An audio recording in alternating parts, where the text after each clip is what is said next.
Halo, selamat pagi semuanya. Assalamualaikum warahmatullahi wabarakatuh. Pertama-tama, sebelum kita belajar dimulai, mari kita berdoa terlebih dahulu ya. Kita panjatkan puji dan syukur atas ilahi Robi bahwasannya di pagi hari ini kita masih diberikan kesehatan, kelancaran, dan lindungan dari Allah Subhanahu wa Ta'ala. Amin. Hai Jayeng semuanya, harus masih tetap semangat kan ya? Masih lah ya, harus tetap semangat, keep on spirit. Walaupun kita masih belajar dalam pelajaran jarak jauh atau istilahnya PJJ. Gak usah perkenalan lah ya. Di sini Ibu sudah tidak asing lagi dengan Ibu Mira Rizky Ariyanti. Nah dulu yang sering kita ketemu di kelas 10 dengan pelajaran FKKK dan ADUM, sekarang ketemu lagi deh Jayeng di kelas 11 dengan pelajaran industri perhotelan. Dari sekian banyak materi pertama yang Ibu akan ajarkan dan akan share kepada kalian itu semua tentang menunjukkan informasi industri perhotelan. Tapi sebelum masuk ke materi lain, mari Ibu akan menyampaikan sistem pembelajaran selama PJJ. Ya, yuk cekidot ke slide yang lain.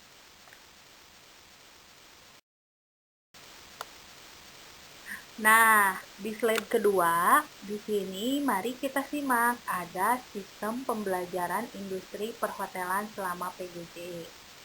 Yang pertama, yang kalian harus lihat dan baca di sini menggunakan Google Meet atau Google Zoom. Yang kedua, setiap Google Meet atau Google Zoom meeting wajib membuka kamera atau on kamera dan memakai seragam sesuai harinya. Yang ketiga, semua kegiatan sama hanya secara virtual. Setelah Meet diterangkan atau menerangkan langsung, ada tugas yang harus dikerjakan oleh kalian. Yang keempat, semua materi dan tugas Ibu telah share di Google Classroom masing-masing kelas. Selanjutnya, jika absen 3 kali berturut-turut, langsung nanti belajar Google Meet-nya di sekolah dan dipanggil menghadap untuk membuat pernyataan dengan wali kelas. Selanjutnya, sistem penilaian untuk KKM Industri Perhotelan yaitu KKM-nya 75. Itu nilai pengetahuan dan keterampilan. Ada kognitif, itu ketepatan dan kecepatan. Bila mana kalian untuk mengerjakan tugas, itu dikumpulkannya cepat lebih dari yang batas Ibu tentukan, nanti kalian mendapatkan poin dari Ibu yaitu 15. Soal tugas dan pencatatan kalian bikin di buku baru pelajaran industri perhotelan kelas 11. Dan terus selanjutnya yang terakhir, Ibu menilai sikap, absen tetap berjalan sesuai seperti sekolah biasa pada saat tatap muka di sekolah. Nah, slide berikutnya, coba kalian simak dan lihat pada tayangan gambar berikut ini. Di sini ada industri perhotelan. Perkembangan industri perhotelan di Indonesia sejatinya telah dimulai sejak zaman penjajahan Belanda. Lihat di sini ada gambar pada saat perkembangan industri perhotelan di Indonesia. Jadi, sejatinya telah dimulai sejak zaman penjajahan Belanda. Dahulu itu Indonesia menjadi wilayah yang sering disinggahi pedagang dari Belanda. Para pedagang yang datang dengan kapal-kapal dagang sering menetap di rumah penduduk. Walaupun penduduk setempat hanya menyediakan makanan seadanya, mereka menyukainya, begitu menyukainya dengan keadaan makanan seadanya. Nah, bentuk usaha jasa akomodasi termasuk perhotelan dimulai perkembangan di Indonesia itu adalah pada abad ke-19. Ketika itu banyak didirikan hotel-hotel di kota besar yang lokasinya berdekatan dengan pelabuhan. Jadi tujuannya itu kenapa tidak lain sebagai tempat singgah sementara bagi orang-orang Belanda. Kini industri perhotelan telah berkembang pesat di tanah air kita. Apa saja sih dan bagaimana industri perhotelan itu? Ayo simak dengan seksama dengan uraian berikut ini.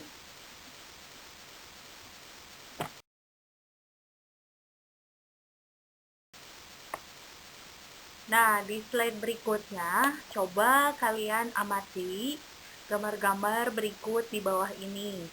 Kemudian, sebutkan jenis industri apa yang ada di gambar tersebut. Bila kalian belum pernah mengunjungi tempat tersebut, boleh kalian searching. Ibu kasih contoh satu untuk mengisi deskripsi gambar di bawah ini. Contoh yang pertama. Di sini ada jenis industri perhotelan, ada jenis tamu, ada tujuan usaha, dan terakhir ada jenis layanan.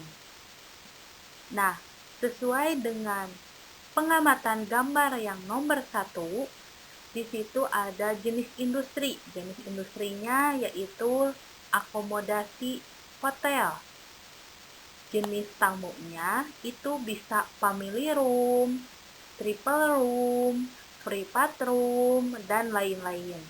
Tujuan usahanya itu sebagai sarana pelayanan akomodasi tempat penginapan sementara bagi para tamu yang datang dari berbagai tempat. Jenis layanannya yaitu pelayanan penginapan akomodasi hotel. Jadi, itu pengamatan gambar nomor 1 yang Ibu berikan contohnya. Nah, yang gambar selanjutnya, gambar nomor 2, yang ketiga dan keempat, boleh nanti kalian cari, Ibu akan selipkan di Google Classroom. Nanti kalian bikin, coba nanti dikirim ulang ke Google Classroom pada saat kalian sudah diisi. Gambar selanjutnya yang nomor 3, 4, dan 5. Yuk, kita lanjut ke slide berikutnya. Nah, di slide berikutnya, di sini kalian lihat ada gambar hotel. Nah, Ibu akan memberikan apa pengertian hotel. Pengertian secara umum, hotel itu adalah bangunan yang memiliki banyak kamar yang disewakan sebagai tempat menginap dan tempat makan orang yang sedang dalam perjalanan.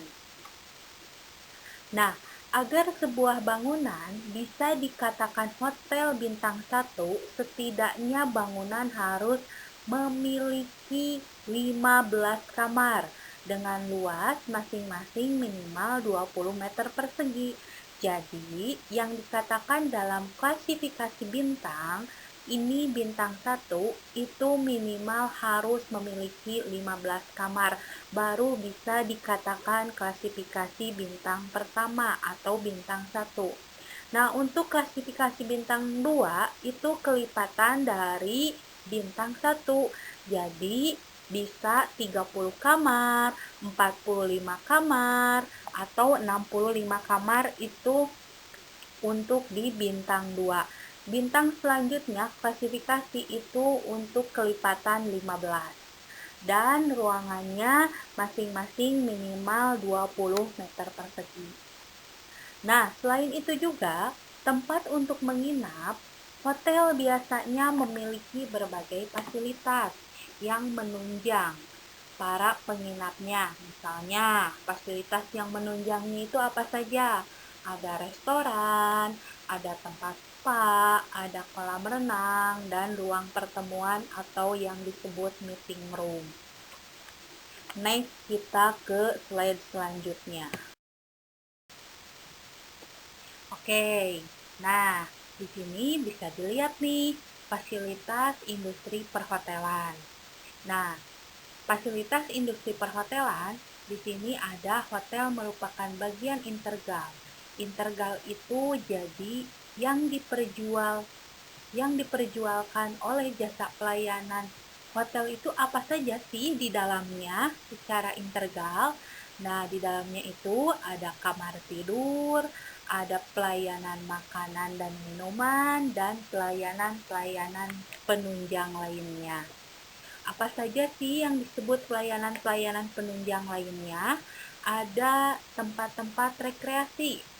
Di dalam hotel itu ada tempat rekreasi. Contohnya kayak ada playground, tempat bermainan anak. Terus kalau contohnya Padma itu punya kebun binatang sendiri. Jadi di dalam hotel itu ada tempat rekreasinya ya, atau tempat refreshingnya. Yang kedua, diberikan fasilitas olahraga. Jadi ketika tamu itu membutuhkan fasilitas olahraga itu sudah disediakan oleh hotel. Ada tempat nge-gymnya, ada tempat kolam renangnya, ada tempat misalnya body spa-nya ya. Nah, itu termasuk ke fasilitas olahraga. Selanjutnya ada fasilitas laundry. Fasilitas laundry itu ketika tamu membutuhkan untuk jasa pencucian pakaian. Nah, pencucian pakaian itu ada yang namanya fasilitas laundry, itu ada di dalam hotel disediakan. Ada kolam renang tadi untuk fasilitas olahraga. Yang terakhir ada restoran. Nah, kalau secara lebih terperinci atau dirinci lebih lanjut, beberapa fasilitas umumnya di hotel itu memiliki sebagian berikut. Hotel itu merupakan usaha jasa pelayanan yang sangat terintegrasi antar bagian pengelolaannya dan menyediakan berbagai fasilitas yang digunakan oleh tamu selama 24 jam. Apa saja sih poinnya? Itu poinnya ada kamar, ada restoran, ada cafe shop, ada room service, ada bar, ada banket, ada guest laundry, ada kid lab, drugstore, spa, dan business center ya. Nah, itu secara terperinci.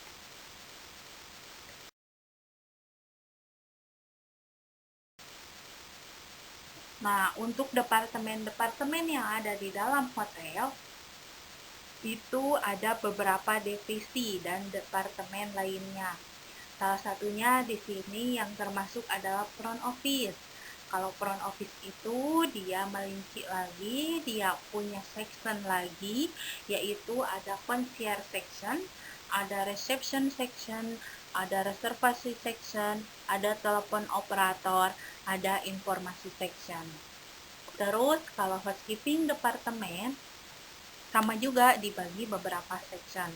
Ada public area, ada room section, ada linen dan laundry, ada store section, dan maintenance section. Next ke Nah, selain departemen front office dan departemen housekeeping, departemen yang ada dalam hotel ini termasuk food and beverage juga yang menyediakan produk layanan makanan dan minuman departemen. Ada juga accounting departemen yang mengatur pemasukan keuangan atau pengeluaran keuangan.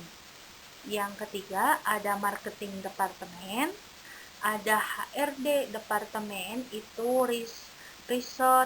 Human Resource Development. Nah, itu untuk HRD. Yang terakhir ada security departemen.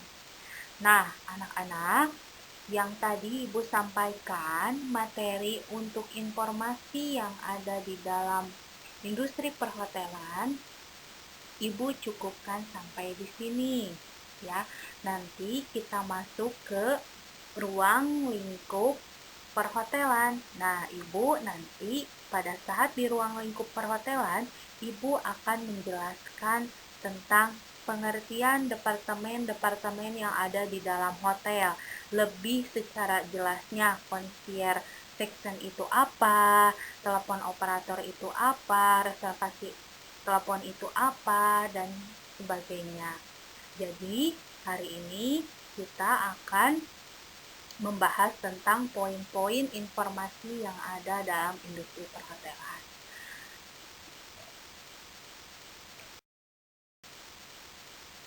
Baik, terima kasih atas waktunya, atas mendengarkan dan melihat video yang Ibu tayangkan. Semoga apa yang materi Ibu sampaikan hari ini semoga bermanfaat untuk kalian. Oke, jangan lupa video Ibu di like, di share, di komen, dan di subscribe. Jangan lupa tekan tombol loncengnya ya. Oke, baik semuanya. Terima kasih atas waktunya. Selamat pagi. Sekian dan terima kasih. Assalamualaikum warahmatullahi wabarakatuh.